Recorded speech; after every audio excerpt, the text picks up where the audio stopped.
ICC टी20 विश्वकप 2026 सुरु हुनु अघि नै नेपाली क्रिकेट टिमले एउटा ऐतिहासिक उपलब्धि हासिल गरेको छ। विश्वकपमा नेपालले खेल्ने खेलको टिकट बिक्रीमा भारतपछि दोस्रो स्थानमा पुगेको तथ्य सार्वजनिक भएको छ। नेपाली क्रिकेटमा अन्तर्राष्ट्रिय आकर्षण फेरि एकपटक एकदमै बढेको छ। टाइम्स अफ इन्डियाको रिपोर्टका अनुसार भारतीय टिमको खेल बाहेक सबैभन्दा धेरै टिकट बिक्री भएको खेल नेपालका रहेका छन्। विश्वकपमा अन्य ठूला राष्ट्रलाई समेत पछि पार्दै नेपाली टोलीका खेलप्रति दर्शकको यस्तो उत्साह देखिनु नेपालका लागि आफैमा उल्लेखनीय उपलब्धि मानिएको छ। नेपालले विश्वकप 2026 मा चारवटै खेल मुम्बईमा रहेको प्रतिष्ठित वानखेडे क्रिकेट स्टेडियममा आयोजना हुँदैछन्। वानखेडे जस्तो ऐतिहासिक र विश्व प्रसिद्ध मैदानमा नेपालको खेलका लागि टिकट अत्याधिक माग हुनु खेलकुदको विषय मात्र नभई नेपाली समर्थकको बढ्दो उपस्थिति र भावनात्मक लगावको दृश्य पनि हो। भारतपछि नेपालका खेलहरूले दोस्रो स्थान ओगट्नु नेपाली क्रिकेटका लागि गर्वको क्षण समेत रहेको छ। यस विश्वकपमा वानखेडे क्रिकेट स्टेडियममा नेपालको होम ग्राउन्ड जस्तै बन्ने अनुमान गरिएको छ।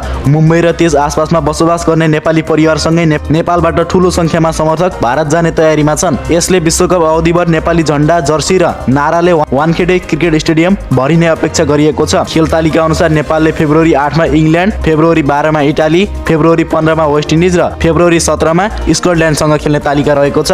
नेपाली टिमले विश्वकपमा यी चार टिमसँग पहिलो पटक खेल्न लागेको हो। यी चारवटै खेल एउटै ठाउँमा हुनु र त्यही स्टेडियममा दर्शकको निरन्तर उपस्थिति रहनाले नेपाली टोलीलाई उच्च मनोबल बढ्नु र भावनात्मक रूपमा बल पुग्ने विश्वास गरिएको छ। विश्वकप अघि नै टिकट बिक्रीमा मात्र यस्तो कीर्तिमान जस्तै उपलब्धि हासिल हुनु नेपाली क्रिकेटको यात्रामा नयाँ अध्यायको संकेत हो। यसले मैदानभित्रको प्रदर्शन मात्र नभई मैदान बाहिर नेपाली समर्थकको शक्ति र एकताको सन्देश पनि विश्वलाई देखाएको छ। यस्तो उत्साह र समर्थन देखेपछि भारतीय मिडियाहरू नेपाली क्रिकेटको प्रशंसा र तारिफ गरेर सारा विश्वलाई सुनाउँदैछन्। साथै नेपालले बिहीबार भएको एमसिए प्रेसिडेन्ट विरुद्धको पहिलो अभ्यास खेलमा उत्कृष्ट जित हासिल गरेको छ र उक्त टिम विरुद्धको दोस्रो अभ्यास खेल शनिबार हुनेछ। आगामी दिनमा पनि यस्तै क्रिकेट सम्बन्धी जानकारीका लागि क्रिकेट हेडलाइन्स बाइ केपी च्यानललाई सब्स्क्राइब गर्न नभुल्नुहोला। धन्यवाद।